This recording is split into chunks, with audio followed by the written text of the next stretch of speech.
episode, we are going to be taking a look at two types of fishing hooks that you should be using when you're out saltwater fishing in Florida.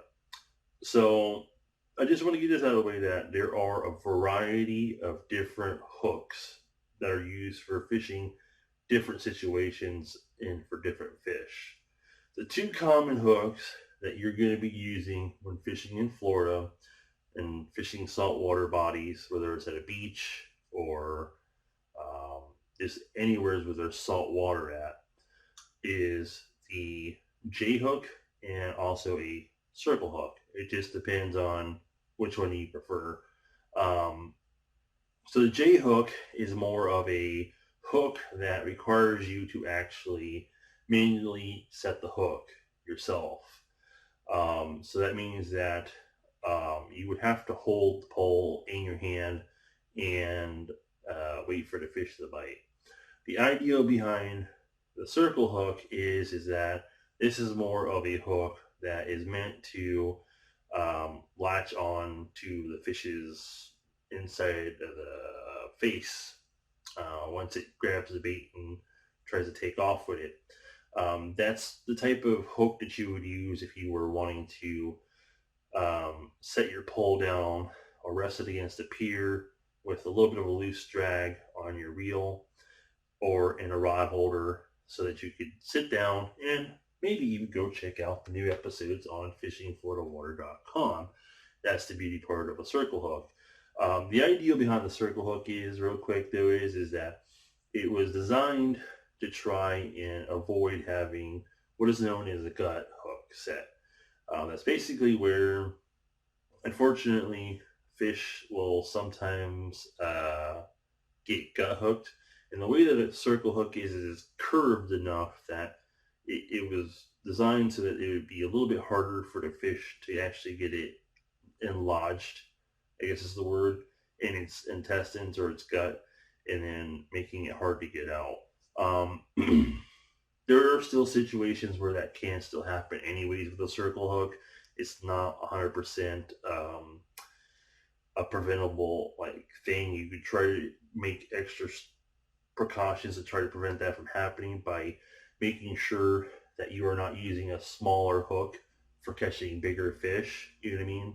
You obviously wouldn't want to use a small circle hook when you're targeting 40-inch snook or big drum or big redfish. You would want to match the hook size up with the size bait that you're using. The J hook is more of a hook that is more likely to get swallowed by a fish and gut hooked, and unfortunately getting that hook out is not easy for new people, and if you do it wrong, chances are either way the fish is going to die. And if it's a fish that is out of season or protected, the likelihood of it surviving is pretty slim. So with that being said, I may have mentioned this, but there are a variety of different types of hooks out there for different fishing situations. These are the two hook types that you're going to want to use when you're out saltwater fishing. When you do go out saltwater fishing with these types of hooks, you're going to want to make sure that you pick out the right size hooks for the type of fish that you're going to be fishing for the size fish you're aiming for. And by being able to do that will depend on the size bait that you're going to be using. So if you're going to be using bigger shrimp, you're going to want to use a little bit bigger of a hook to avoid those smaller fish being able to eat that bait and getting the hook all the way down into their gut, because their mouth will hopefully be smaller.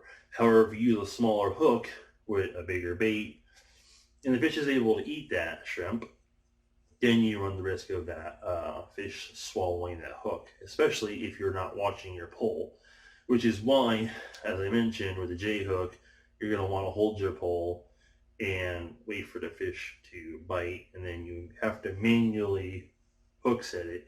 It's all about, the key to that is timing the bite to get that hook set, because fish will swallow the hook if you're not paying attention to your pole. They'll literally sit on the bottom or just probably just be eating it, and you won't even know that they swallowed it, and they're just swimming around. And then you go to pick up your pole, and next thing you know, the fish takes off, and it's already inhaled the whole hook. And then you basically, some people prefer to get the hook back out after they swallowed the hook and all.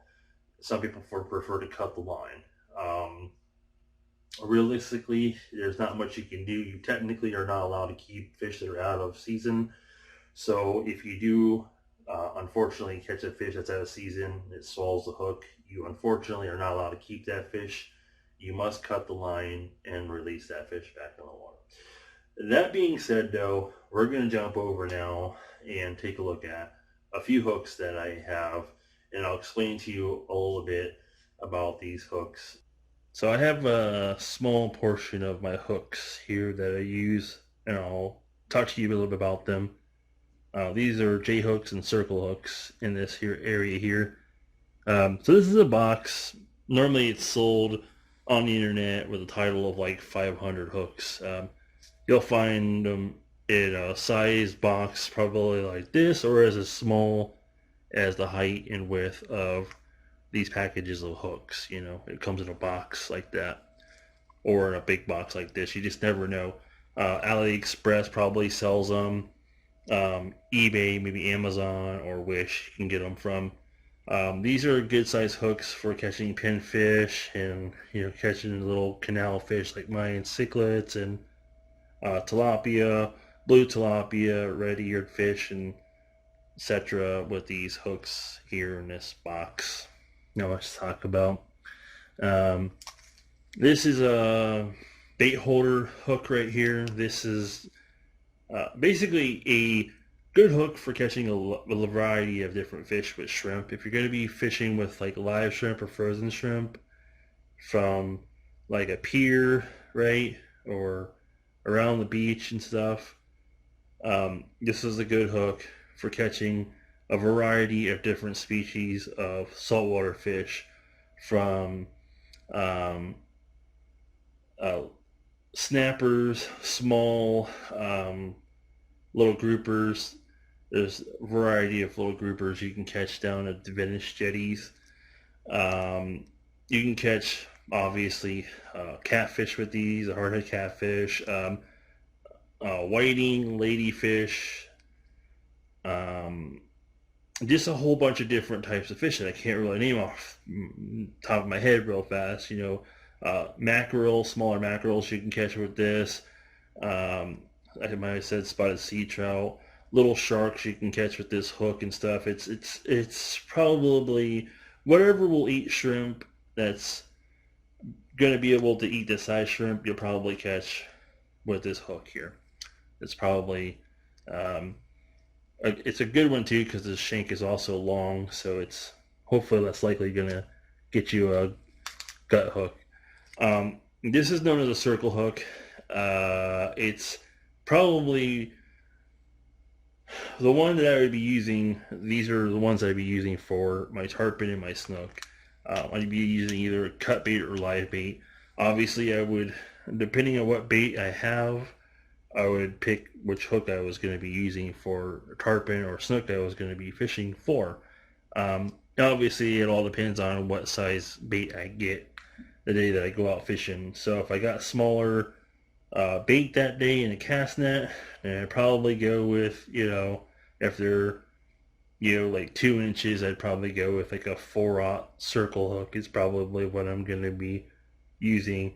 If I did get lucky and I got like a 6-inch ladyfish or anything that's like a 6-inch, like a whiting or a mullet or a sand perch, then I would use probably anywhere from a 6/0 to a 7 or a 9/0. It just depends on which type of size snook I'm going for. A lot of these hooks, these 3 hooks here, would be, depending on that fish, obviously the thickness of it would be pretty good for that fish. Now obviously I wouldn't want to use either of these 3 if I caught a threadfin, you know, it's like that big, because chances are from free lining it, these hooks are going to be probably too heavy for that fish to swim with, so they're not going to be able to swim, and they'll just drown, fall to the bottom, and be dead. They'll just drown because they can't swim. Um, but when it comes to using live bait or cut bait, the way that I would use these hooks, the circle hooks here, is I would, if I caught a ladyfish or a mullet or a whiting or a sand perch, um, with the with a couple of those, I could either run it through the under part from the bottom jaw up to the top, out the top of the nose, or I would run it through the top part of the near a little bit back behind the top dorsal fin to kind of give it a little bit more swimming ability. If it's a cut bait, then I would run the hook through one side of the body and out the other side, and pretty much let it free line. And for tarpon and snook, they like a shiny bait, so that would be something like a ladyfish or a whiting or something that's reflective that's allowed to be used for live bait or cut bait. Is what I use with these hooks, and then either free line it or put it to the bottom. Chances are, depending on the season, time of year, you'll find like a lot of the bigger snook and tarpon are probably down a little bit deeper water, and you got to use a sinker to get down there.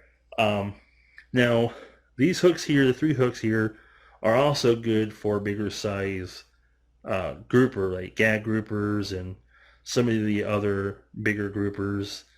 When it comes to shark fishing, I would go with something as small as a 5/0 circle hook, or all the way up to like a 10 or a 13 circle hook and a wire leader. And the reason why I would use a wire leader is because sharks have obviously sharp teeth. They can cut through wire. They can cut through mono or fluorocarbon leaders. So that's why I would use a wire leader when I'm fishing for sharks.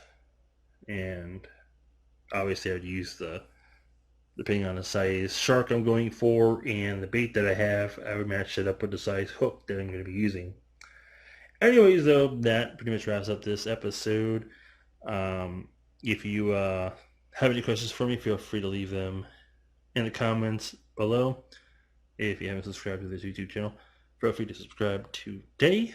And if you'd like to help out this channel, feel free to subscribe and share my channel on your social media platforms that you are signed up on. Helps get my channel out there to more people to know that my channel exists. And it's a great way to support the channel. And appreciate you all for watching. Hopefully this video has helped some of y'all out again. And I'll see you all in the next episode.